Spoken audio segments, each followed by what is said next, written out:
హరి ఓం శ్రీ గురుభ్యో నమ పరమగురుభ్యో నమ శ్రీమదానందతీర్థభగవత్పాదాచార్యగురుభ్యో నమ నరసింహోऽఖిలజ్ఞానమతధ్వాन्तదివాకరः జయత్యమితసద్జ్ఞానసుఖశక్తిపయోనిధిः కళ్యాణాద్భుతగాత్రాయ కామితార్థప్రదాయినే శ్రీమద్వెంకటనాథాయ శ్రీనివాసాయ తే నమః వ్యాసాయ భవనాశాయ శ్రీశాయ గుణరాశరే హృద్యాయ శుద్ధవిద్యాయ మధ్వాయ చ నమో నమః నౌమిన్యాయ సుధాదికర్జరమునీన్ శ్రీపాదరాట్సన్మణీన్ వ్యాసార్యాన్ వివిధాగమాబ్ధివిహరాన్ శ్రీవాదిరాజానపి వందే హంసవరాన్ రఘుత్తమగురూన్ వైదగ్ధ్యవారాం నిధీన్ శ్రీసత్యవ్రతరాఘవేంద్రమునిపాన్ సద్బోధసధ్యానపాన్ సత్యాభిజ్ఞకరాబ్జోత్థాన్ పంచాశద్వర్షపూజకాన్ సత్యప్రమోదతీర్థార్యాన్ నౌమిన్యారసుధారతాన్ శాస్త్రేషు పారదర్శ్వానం శాస్త్రజ్ఞేషు చ వత్సలం దీనభక్తోద్ధారకరం సత్యాత్మానం గురుం భజే విద్యాపీఠ విధాతారం విద్యావారిధిచందిరం విద్యార్థివత్సలం వందే మహామహిమ సద్గురుం నారాయణార్య పరిపూర్ణగుణార్ణవార్య విశ్వోదరస్థితిలయోన్నియతిప్రదాయ జ్ఞానప్రదాయ విబుధాసురసౌఖ్యదుఃఖసత్కారణాయ వితతాయ నమో నమస్తే నారాయణం సురగురుం జగదేకనాథం భక్తప్రియం సకలలోకనమస్కృతం చ త్రైగుణ్యవర్జితమజం విభుమాద్యమీశం వందే భవఘ్నం అమరాసురసిద్ధవంద్యం నారాయణం నమస్కృత్య నరం చైవ నరోత్తమం దేవీం సరస్వతీం వ్యాసం తతో జనముదీరయేత్ స్వస్త్యస్తు హరి ఓం హరి ఓం హరి ఓం. ఓం నమో భగవతే వాసుదేవాయ. భగవంతుణ్ణి అలా నమస్కరించారు. శ్రీహరిని భగవాన్ భగవాన్ అని మనం తరచూ సంబోధిస్తూ ఉంటాం, తరచూ ఆ పేరుతో వ్యవహరిస్తూ ఉంటాం. ఏంటి భగవాన్ అంటే ఏంటి? చాలా చక్కగా శ్రీమదాచార్యుల వారు పురాణాలలో ఉన్న ఆ శ్లోకాన్ని ఉదాహరించి మనకు చెప్పారు. 6 గుణాలు ఉన్నవారిని భగవాన్ అని పిలవాలట. గుణాలే లేని వాళ్ళం మనం. కానీ భగవంతుడు శ్రీహరి తను ప్రధానంగా భగవాన్ అనే శబ్దము చేత వాచ్యుడు. ఏంటి భగవాన్ అంటే? భగవాన్ 2 పదాలు అక్కడ ఉన్నాయి. సంస్కృతం చాలా అద్భుతమైనది. అసలు ఎంత అద్భుతం అంటే, ఏ పదమున్నా ఆ పదాన్ని విడివిడిగా అర్థం చెప్పగల సామర్థ్యం, ఆ అర్హత సంస్కృత పదాలకు ఉంది. భగ అంటే ఏంటి? 6 గుణాలను భగ అని పిలిచారు. ఏంట 6 గుణాలు?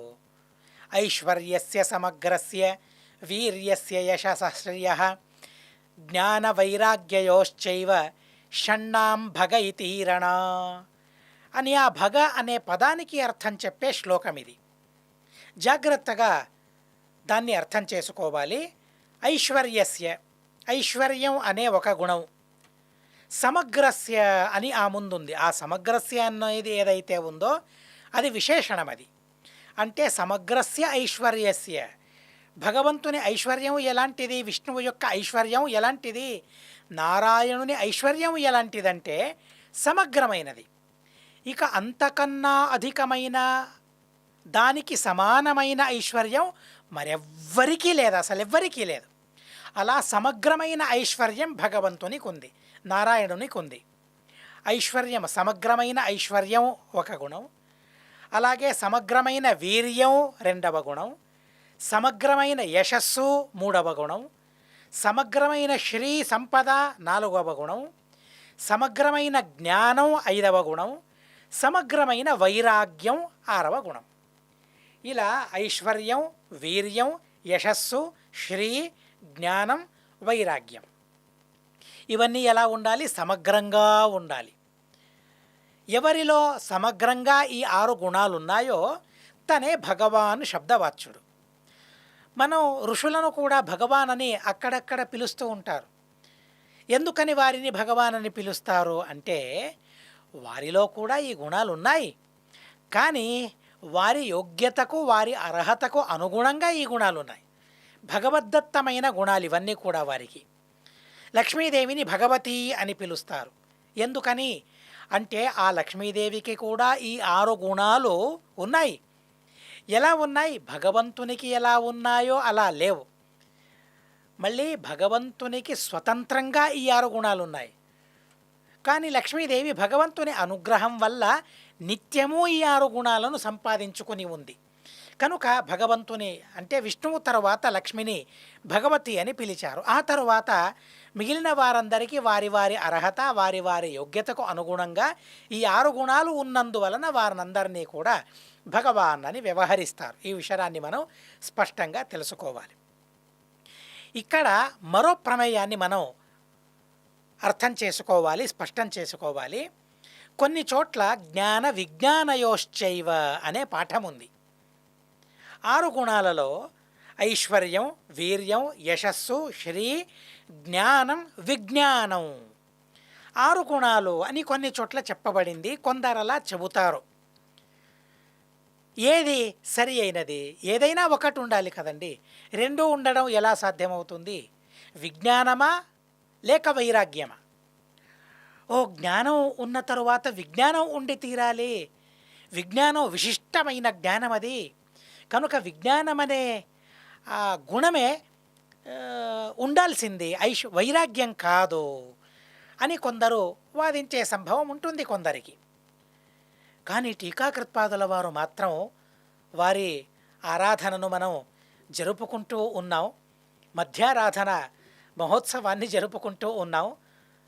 గురువరేణ్యుల వారు, పరమపూజ్యులైన గురువరేణ్యుల వారు మళఖేడ క్షేత్రంలో, టీకాకృత్పాదుల వారి మూల బృందావనం ఉన్న ఆ మళఖేడ క్షేత్రంలో అంగరంగ వైభవంగా, అసలక్కడి వైభవమే వైభవం, టీకాకృత్పాదుల వారి ఆరాధన వైభవం అంగరంగ వైభవంగా అక్కడ ఆరాధనను జరుపుకుంటూ ఉన్నారు. అలాంటి ప్రసంగంలో టీకాకృత్పాదుల వారి ఆ వ్యాఖ్యానం యొక్క వైశిష్ట్యం ఎంత అద్భుతమో, వారు ఎంతగా సరి అయిన పాఠాన్ని మనకు అందించారో, చాలా గొప్ప గొప్ప పాఠాలను మనకు అందించారనే విషయాన్ని మనం ఈరోజు తెలుసుకుంటే నిజంగా టీకాకృత్పాదుల వారి ఆరాధన జరిగినట్లే, సంపన్నమైనట్లే. జ్ఞాన విజ్ఞానయోశ్చైవ అని కొన్ని పుస్తకాలలో పాఠం, జ్ఞాన వైరాగ్యయోశ్చైవ అని కొన్ని పుస్తకాలలో పాఠం. ఏది సుపాఠం, ఏది సమీచీన పాఠం, ఏది నిజమైన పాఠం, ఏ పాఠం వల్ల అధికమైన విషయం మనకు అవగతం అవుతుంది అంటే టీకాకృత్పాదుల వారంటారు జ్ఞాన వైరాగ్యయోశ్చైవ అనేది టీకాకృత్పాదుల వారి పాఠం. అలా ఉండాలి, జ్ఞాన విజ్ఞానయోశ్చైవ కాదు. ఎందుకంటే దానికో అద్భుతమైన కారణాన్ని జ్ఞానివరేణ్యుల వారు చెప్పారు. ఇప్పుడు చూడండి, జ్ఞానం అంటే ఆ జ్ఞానంలో విజ్ఞానం కూడా అంతర్హితం అవుతుంది కదండి. జ్ఞానం అంటే ఆ జ్ఞానం ద్వారానే విజ్ఞానాన్ని కూడా మనం తెలుసుకోవచ్చు. విజ్ఞానం కూడా తనలో ఉంది అని మనం అనుకోవచ్చు. జ్ఞానంలో విజ్ఞానం అంతర్హితమవుతుంది. కానీ వైరాగ్యం ఎక్కడ అంతర్హితమవుతుంది, అంతర్భూతమవుతుంది? ఎక్కడ? ఐశ్వర్యంలోనా, వీర్యంలోనా, యశస్సులోనా, సంపదలోనా, జ్ఞానంలోనా? ఉన్నవి 5. 6వది విజ్ఞానమా వైరాగ్యమా అనే ప్రసంగం. ఇప్పుడు దేన్ని మనం తీసుకోవాలి, విజ్ఞానాన్నా వైరాగ్యాన్నా? విజ్ఞానాన్ని తీసుకుంటే వైరాగ్యాన్ని వదిలిపెట్టినట్లవుతుంది, వైరాగ్యాన్ని తీసుకుంటే విజ్ఞానాన్ని వదిలిపెట్టినట్లవుతుంది అని అనిపిస్తుంది. కానీ ఆ విజ్ఞానం జ్ఞానంలోనే అంతర్గతం అవుతుంది. జ్ఞానాన్ని సంగ్రహించేటప్పుడు విజ్ఞానాన్ని కూడా మనం సంగ్రహించగలం. కానీ వైరాగ్యాన్ని ఏ పదంతో సంగ్రహించగలం? వైరాగ్యాన్ని సంగ్రహించేందుకు ఏ పదం ఇక్కడ ఉంది? ఏ పదము లేదు. కనుక విజ్ఞానం అనే పాఠం కన్నా వైరాగ్యం అనే పాఠం సబబు సమీచీనమైనది అని టీకాకృత్పాదుల వారు, టీకా వరేణ్యులు వారు, అసలు వారు ఎలాంటి టీకలను రచించారో, ఎంత అద్భుతంగా వారు మనకు ఉపకారం చేశారో ఆ ఉపకారాన్ని స్మరించుకోవడం అస్సలు సాధ్యం కాదు, అస్సలు సాధ్యం కాదు. టీకాకృత్పాదుల వారిని, శ్రీమదాచార్యుల వారిని అడిగారట శిష్యులందరూ కూడా, మీ గ్రంథాలు ఇంత గంభీరంగా ఉన్నాయి, మీరు వ్యాఖ్యానం చేస్తేనే, పాఠం చేస్తూ ఉన్నప్పుడే ఆ గ్రంథం యొక్క, ఆ పదం యొక్క వైశిష్టం ఏమిటో మాకు తెలుస్తుంది. మీ సాక్షాత్ శిష్యుల పరిస్థితి ఇలా ఉన్నప్పుడు ఇక ముందు తరం వారు మీ గ్రంథాలను ఎలా అర్థం చేసుకోవాలి, ఎలా అర్థం చేసుకుంటారు వారందరూ కూడా? ఎవరు వ్యాఖ్యానం వ్రాస్తారు మీ గ్రంథాలకు అని అడిగితే శ్రీమదాచార్యుల వారు అన్నారట, వ్యాఖ్యాస్యత్యేష ఘోరాట్. వారి ముందు ఒక ఎద్దు కూర్చుని ఉన్నదట. ఆ ఎద్దు ఎవరు? ఇంద్రుడే ఆ ఎద్దు. ఎద్దుగా కూర్చుని తనేం చేస్తూ ఉన్నాడు ఇంద్రుడు అంటే, శ్రుత్వా ధృత్వా తచ్ఛాస్త్రభారం. శ్రీమదాచార్యుల వారి ఆ గ్రంథ భారం ఏదైతే ఉందో ఆ గ్రంథ భారాన్ని ధరించుకుని వారు వెళ్ళేవారట. ఇంద్రుడు ఆ వృషభ రూపంతో, ఎద్దు రూపంతో ఎద్దును చూపించారట. ఆ ఎద్దు నా గ్రంథాలకు వ్యాఖ్యానం చేస్తుంది అని అన్నారట. ఆ ఎద్దే ముందు జన్మలో టీకాకృత్పాదుల వారి అవతరించారు. అవతరించి శ్రీమదాచార్యుల వారి గ్రంథాలను వ్యాఖ్యానం చేశారు. కొందరికి చాలా అపోహ, కొందరికి భ్రమ, భ్రాంతి. కొందరికి శ్రీమదాచార్యుల వారి గ్రంథాలను ధరించడానికి, మోసుకోవడానికి ఎద్దే కావాలా? వృషభం కావాలా? వారి శిష్యులు లేరా? ఎక్కడి ఎద్దు? అవన్నీ భ్రమ అని కొందరంటారు. ఎంత అపోహ చూడండి వారిది! టీకాకృత్పాదుల వారి గ్రంథ గాంభీర్యాన్ని అంగీకరించుకోవడానికి ఎంత అహంకారమో చూడండి వారిది. ఆ వైభవాన్ని అంగీకరించడంలో అహంకరించడం ఎందుకు అసలు? మా అజ్ఞానమేంటో మాకు తెలిస్తే ఆ వారి గ్రంథాలలో నిండిన విజ్ఞానమేంటో మనం అర్థం చేసుకోగలం.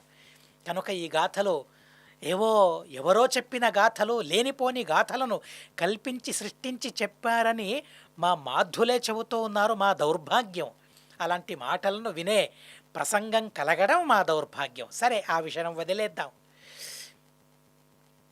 అలాంటి అత్యద్భుతమైన ఒక పాఠాన్ని మనకు అందించిన మహానుభావులు టీకాకృత్పాదుల వారు. ఇలా ఒక పాఠం కాదు, ఇలా ఎన్ని ప్రమేయాలను మనకు బోధించారో. అసలు జ్ఞాన విజ్ఞానయోశ్చైవ. అసలు టీకాకృత్పాదుల వారు లేరంటే ఎలా తీర్మానించుకోగలం చెప్పండి? విజ్ఞానమా, వైరాగ్యమా? ఎవరు చెప్పగలరు? చెప్పే తాహత ఎవరికి ఉంది అసలు? అలాంటి 6 గుణాలు సమగ్రంగా కలిగిన వాడు నారాయణుడు, విష్ణువు, కృష్ణుడు. కనుక తనను మనం నమస్కరించాలి. వాసుదేవుడు తను. మొట్టమొదట వాసుదేవ రూపాన్ని ఇక్కడ స్మరించుకుంటూ ఉన్నారు. ఎందుకని అంటే, వాసుదేవుడు ఎవరు? ఏమిచ్చేవాడు అంటే, మోక్షప్రదుడు వాసుదేవుడు, మోక్షాన్నిచ్చేవాడు వాసుదేవుడు. కనుక ఈ గ్రంథం ముక్తిప్రదాత. ఈ గ్రంథాన్ని అధ్యయనం చేయడం వల్ల మాకు ముక్తి కలుగుతుంది. మనం సంకల్పించుకొని ప్రతిరోజు మహాభారతాన్ని చెప్పాలి, మహాభారతాన్ని వినాలి. ఏమని సంకల్పించుకోవాలి అంటే, మాకు ముక్తి కలగాలి, ముక్తిని భగవంతుడు ప్రసాదించాలి, అలాంటి కరుణను భగవంతుడు మా పైన చేయాలి అని సంకల్పించుకుంటూ మహాభారతాన్ని మనం వినాలి. అలా ఆ భగవంతుడైన, షడ్గుణ సంపూర్ణుడైన ఆ భగవంతుణ్ణి నమస్కరించి మహాభారతాన్ని మొదలు పెడతానన్నారు సూతాచార్యుల వారు. సరే, మరో సమస్య వచ్చి పడింది ఇక్కడ. ఏంటి? భగవంతునికి 6 గుణాలు అని చెప్పాము. అంటే పురాణమే చెప్పింది, దానికి ప్రమాణాన్ని నేను చెప్పాను. షణ్ణాం భగ ఇతీరణ. ఈ 6 గుణాలను భగ అంటారు. భగ అంటే 6 గుణాలు. ఏవో 6 గుణాలు కాదండోయ్, మరి ఇవే 6 గుణాలు. ఇక్కడ చెప్పిన 6 గుణాలనే భగ అనే పదంతో మనం తీసుకోవాలి. ఆ భగ ఎవరికైతే సమగ్రంగా ఉందో తను భగవాన్. వాన్ అంటే కలిగినవాడని అర్థం. మతిమాన్, హనుమాన్, జ్ఞానవాన్ అని మనం అంటాం కదా. అలాగే ఇక్కడ భగవాన్, భగను కలిగినవాడు, భగను పొందినవాడు. ఎవరు? తను సమగ్రంగా భగను 6 గుణాలను పొందినవాడు భగవంతుడు. అరే, అదేంటి భగవంతునికి 6 గుణాలా? 8 గుణాలున్నాయని చెప్పేవారిని నిరాకరిస్తాం మనం. 6 గుణాలని చెబుతూ ఉన్నావు. ఎంత హాస్యాస్పదం అనిపిస్తుందో కదండి. అరే, 6 కన్నా 8 ఎక్కువ కదా. 8 గుణాలు భగవంతునికి ఉన్నాయని చెబితే అది తథ్యం కాదు, అది సత్యం కాదు, అది అబద్ధం, అది మిథ్య, భగవంతుడు అనంత గుణ పరిపూర్ణుడు అని మనం అంటాం. అలా అన్న తర్వాత 6 గుణాలు ఉన్నాయని చెప్పుకుంటున్నాం కదండి. ఇది విరోధం కాదా? అనంత గుణాలు భగవంతునికి ఉన్నాయని చెప్పాము కనుక 8 గుణాలు ఉన్నాయని ఏ వాదులు చెబుతారో ఆ వాదాన్ని నిరాకరిస్తాం.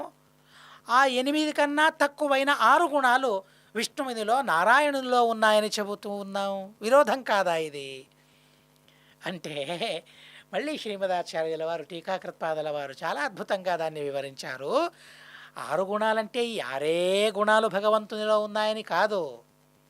అనంత గుణాలు భగవంతునిలో ఉన్నాయి, కానీ వాటిని చెప్పుకోవాలి కదా. అంటే ఈ 6 గుణాలలో ఆ అనంత గుణాలు ఇమిడిపోతాయట, అంతర్హితమవుతాయట. ఈ 6 గుణాలలోనే అనంత గుణాలు ఉన్నాయి. అది ఎలా తెలుసుకోవడం మా వల్ల సాధ్యం కాదు. మానవ మాతృల చేత ఎలా సాధ్యమవుతుందండి? అల్ప జ్ఞానం, అత్యల్ప జ్ఞానం మాది. అలాంటి అత్యల్ప జ్ఞానులైన మా వల్ల ఈ 6 గుణాలలో అనంత గుణాలు ఎలా ఉన్నాయి తెలుసుకోవడం సాధ్యమవుతుందా? అసలు అనంత అనే పదాన్ని అర్థం చేసుకోవడమే మా వల్ల సాధ్యం కాదు. అలాంటప్పుడు అనంత గుణాలు 6 గుణాలలో ఉన్నాయని ఎలా చెప్పగలం?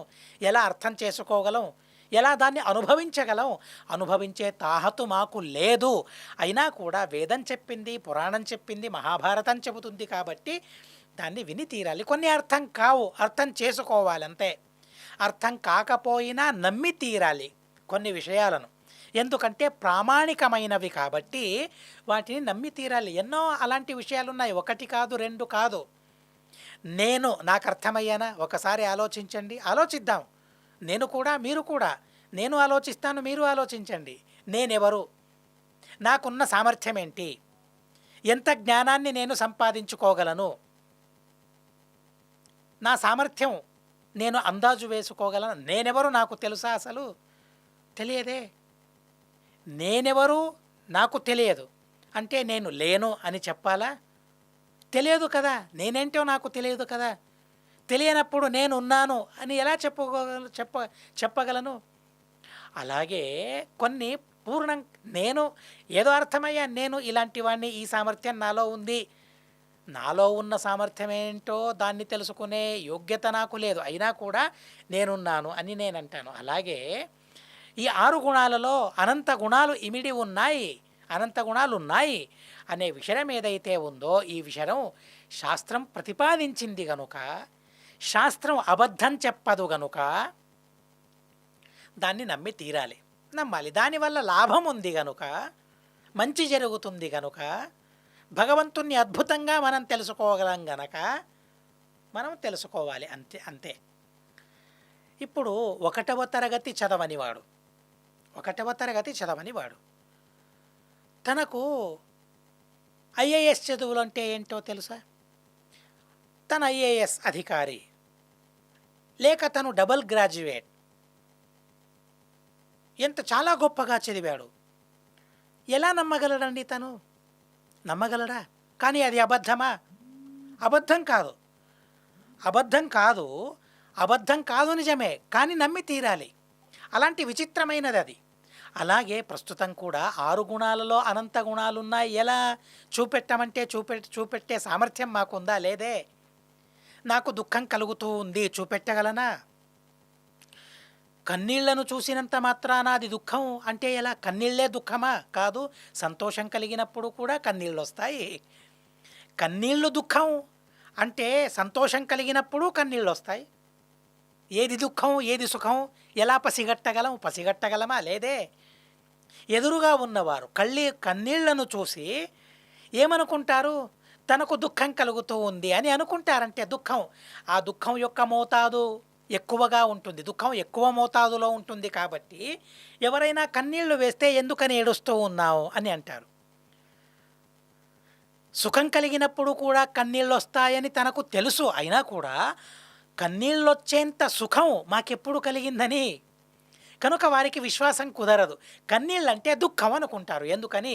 దుఃఖం యొక్క మోతాదు ఎక్కువ కాబట్టి, దుఃఖం వచ్చినప్పుడు కన్నీళ్ళు వస్తాయి కాబట్టి. కన్నీళ్ళొచ్చేంత సుఖాన్ని మనం అనుభవించడం లేదు. చూడండి సంసారంలో ఎలా సుఖ దుఃఖాలు ఉంటాయో గమనించాలి మనం. కావాలా ఇలాంటి సుఖం మాకు? కానీ స్వామీజీ వారి ప్రవచనం వింటూ ఉన్నప్పుడు ఆ ప్రవచనంలోని ఆ విషయాలను ఆకళింపు చేసుకునే సందర్భంలో కన్నీళ్ళొస్తాయి. అలాంటి సందర్భంలో తను ఏడుస్తూ ఉన్నాడు అని అనుకోవాలా? లేదే. కన్నీళ్ళు దుఃఖం కాదు, కన్నీళ్ళు సుఖం కాదు. ఆ కన్నీళ్ళ ద్వారా తనకు సుఖం కలిగిందో లేక దుఃఖం కలిగిందో ఏదో ఒక భావన తనలో ఉంది. సుఖమో దుఃఖమో తెలియదు, ఏదో ఒక భావన ఉంది అని అనుమానం చేసుకుంటామే తప్ప దుఃఖాన్ని లేక సుఖాన్ని మనం చూడగలమా? లేదు. చూడలేదు కాబట్టి లేదు అనగలమా? అలా కూడా సాధ్యం కాదు. ఎందుకని? నేను అనుభవిస్తూ ఉన్నాను. కానీ నాలోని సుఖ దుఃఖాలను అనుభవించే సామర్థ్యం మరెవరికైనా ఉందా? లేదు. ఎదురువానికి లేదు. నాటకం కూడా చేస్తూ ఉండొచ్చు, దుఃఖం లేదు సుఖము లేదు, అయినా కన్నీళ్ళు వస్తూ ఉంటాయి. కన్నీళ్ళు వచ్చేలా నటన చేస్తూ ఉంటాడు తను. అప్పుడు ఏది ఉంది? సుఖమా దుఃఖమా? ఏదీ లేదు. ప్రసంగం ఏంటంటే కనిపించలేదు, నాకు తెలియలేదు అన్నంత మాత్రాన అది అబద్ధమని అనడం చాలా హేయమైనది. అలా అనకూడదు. ప్రమాణం ఉందా? గట్టి ప్రమాణమా? అది నిరవకాశ ప్రమాణమా? ఆలోచించి దాని గురించి మనం తెలుసుకోవాలే తప్ప తెలియదు, లేదు, కనిపించదు అన్నంత మాత్రాన ఆ వస్తువే లేదు అనుకోవడం మూర్ఖత్వం. అసలు పరిశీలన చేయాలి మనిషి, అన్వేషణ చేయాలి మనిషి. తనకు బుద్ధినిచ్చాడే భగవంతుడు, అన్వేషణ చేయగల తాహతు తనకిచ్చాడే. లేదన్నంత మాత్రాన లేదనడం, కనిపించలేదన్న మాత్రాన లేదనడం, తెలియలేదన్నంత మాత్రాన లేదనడం మనిషిలోని గొప్పతనమా? ఇది మనిషిలోని మూర్ఖత్వం తప్ప మరేమీ కాదు. కనుక దేన్నైనా ఏదో ఒక విషయాన్ని మనం తెలుసుకునేటప్పుడు ఆలోచించాలి, అన్వేషించాలి, ప్రమాణాలను వెతకాలి. ఏది నిరవకాశం, ఏది సావకాశం, దాని గురించి ఆలోచించాలి. ఆలోచించి ఆ విషయాన్ని తెలుసుకోవాలి. కాబట్టి ఈ 6 గుణాలలో అనంత గుణాలు కూడా ఉన్నాయనే విషయాన్ని చాలా అద్భుతంగా ఆ పదం మనకు చెబుతుంది. ప్రస్తుతం మహాభారతంలోని మొదటి పర్వం ఇది, ఆది పర్వం ఇది. ఈ ఆది పర్వంలో 19 ఉపపర్వాలు ఉన్నాయి. 18 పర్వాలు మాత్రమే కాదు, ఒక్కో పర్వంలో కూడా ఉపపర్వాలు ఉన్నాయి. 19 ఉపపర్వాలు ఈ మొదటి ఆది పర్వంలో ఉన్నాయి. 260 అధ్యాయాలు ఈ మొదటి పర్వంలో ఉన్నాయి. చదువుకోవడానికి, అధ్యయనం చేసుకోవడానికి చాలా సమయం కావాలి. కాబట్టి నేను వేగంగా చెప్పను, కాస్త సావకాశంగానే చెబుతాను. ఎందుకంటే ఇది మీకోసం మాత్రమే కాదు, నా కోసం కూడా నేను చెబుతూ ఉన్నాను. నా అధ్యయనం కోసం నేను చెబుతూ ఉన్నాను. అది ప్రధానమైన ఉద్దేశం. మీకు కూడా చెప్పాలి. స్వామీజీ వారి ఆదేశం కాబట్టి మీకు కూడా చెప్పాలి. కనుక కాస్త సావకాశంగా, అతి సావకాశంగా చెబితే ఇక మహాభారతం ముక్తాయం చేయడమే సాధ్యం కాదు. కాబట్టి నా జ్ఞానం యొక్క పరిధికి అనుగుణంగా సావకాశంగా భాగవతాన్ని, మహాభారతాన్ని చెప్పే సాహసం నేను చేస్తాను. 260 అధ్యాయాలు ఈ ఆది పర్వంలో ఉన్నాయి.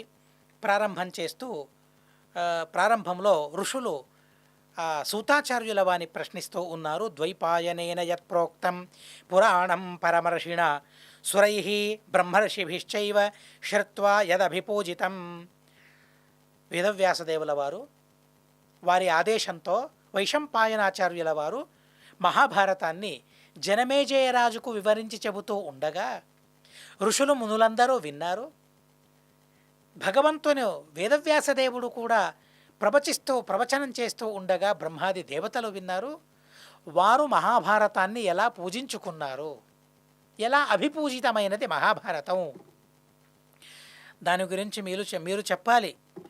సూక్ష్మార్థన్యాయయుక్తస్య వేదార్థైర్భూషితస్య చ భారతస్యేతిహాసస్య పుణ్యాం గ్రంథార్థ సంయుతాం సంస్కారోపగత బ్రాహ్మీం శాస్త్రోపబ్రహ్మితాం జనమేజయస్య యాం రాజ్ఞో వైశంపాయన ఉక్తవాన్. మహాభారతాన్ని వినలేదు, కానీ మహాభారతం ఏంటో తెలుసు శౌనకాదులందరికీ కూడా. ఎలాంటి అత్యద్భుతమైన గ్రంథం అంటే సూక్ష్మార్థన్యాయయుక్తస్య, అతి సూక్ష్మమైన విషయాలు మహాభారతంలో ఉన్నాయి. వేదార్థభూషితమైనది మహాభారతం. వేదాల్లో ఏ ఏ విషయాలున్నాయో ఆ విషయాలన్నీ మహాభారతంలో ఉన్నాయి. వేదాలను చదవడం వలన ఏ ప్రయోజనం మనకు లభిస్తుందో ఆ ప్రయోజనం మహాభారతాన్ని అధ్యయనం చేయడం వల్ల లభిస్తుంది. అనంతమైనవే వేదాలు, లెక్కలేనన్ని వేదాలు ఉన్నాయి. నాలుగే అని మనం అనుకుంటాం, మా కోసం నాలుగుగా విభజించారు వేదవ్యాసదేవుల వారు. అనంతావై వేదాహ అన్నారు. అనంతమైనవి వేదాలు. ఆ అనంతమైన వేదాల కన్నా అధికమైనది మహాభారతం. వేదాదత్ పిత్తమం చక్రే మహాభారతం అన్నారు.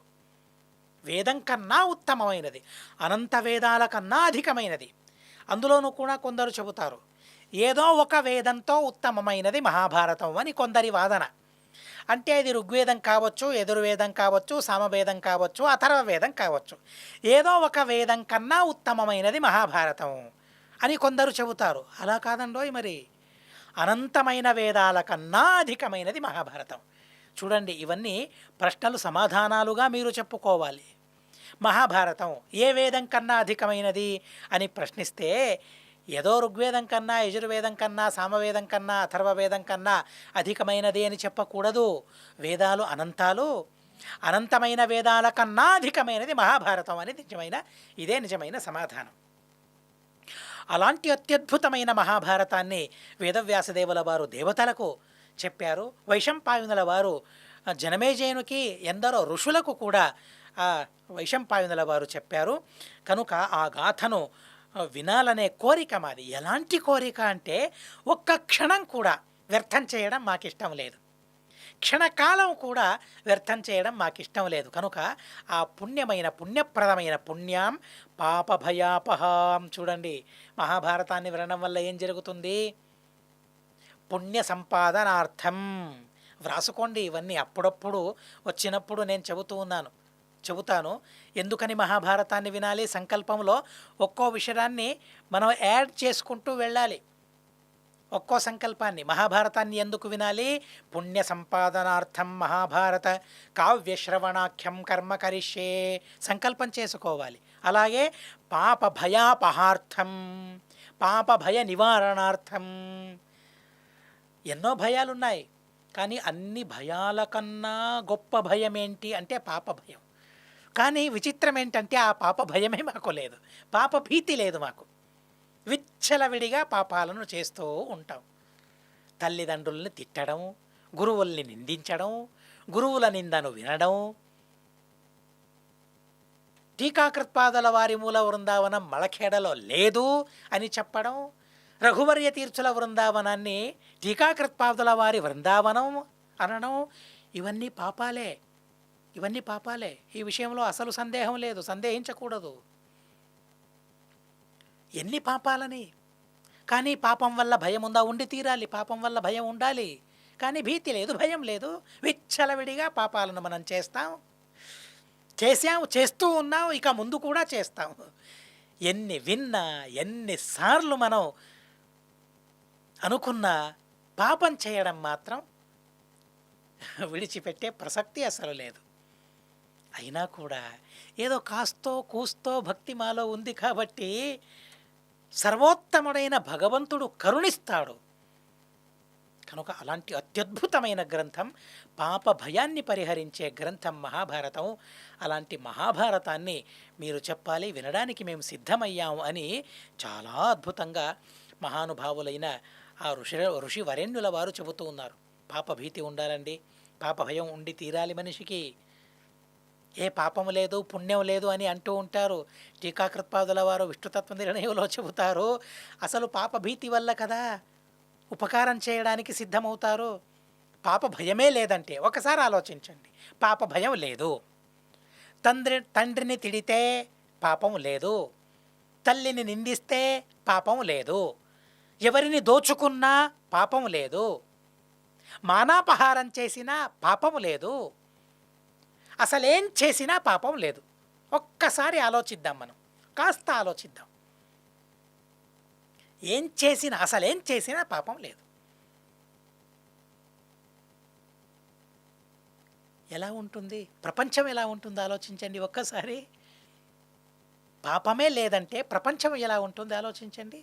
ఒకరిని ఒకరు దూషించుకోవడం, ఒకరిని ఒకరి కొట్టుకోవడం, ఒకరిని మరొకరు సంహరించడం, ఒకరి డబ్బును మరొకరు లాక్కోవడం, ఇదే కదా దైత్యుల్లో ఉంది. అమృతమథనం ప్రసంగంలో మనం వింటాం. ఒక దైత్యుని చేతికి, ఒక రాక్షసుని చేతికి అమృతం దొరికింది. ఏమయ్యింది? వారిలో గొడవ మొదలయ్యింది. వారిలోనే యుద్ధం మొదలయ్యింది. దుర్బలుడైన రాక్షసుని చేతి నుండి ప్రబలుడైన వాడు అపహరించడం ప్రారంభించాడు. నాకే కావాలి అనే భావన, నేనే త్రాగాలి అనే భావన, రాక్షసీ భావన అది. పాప భయం లేదు కాబట్టి ఒకరి నుండి మరొకరు లాక్కుంటూ ఉన్నారు. అదే దేవతల స్వభావం. ఎలా ఇచ్చుకోవడం దేవతల స్వభావమైతే తను మాత్రమే ఉంచుకోవడం దైత్యుల స్వభావం. అది తనకు మాత్రమే కావాలనుకోవడం దైత్య స్వభావం. అది పాపభీతి లేకుండా అలా విచ్చలవిడిగా ఎన్నో పనులను చేస్తూ ఉంటారు.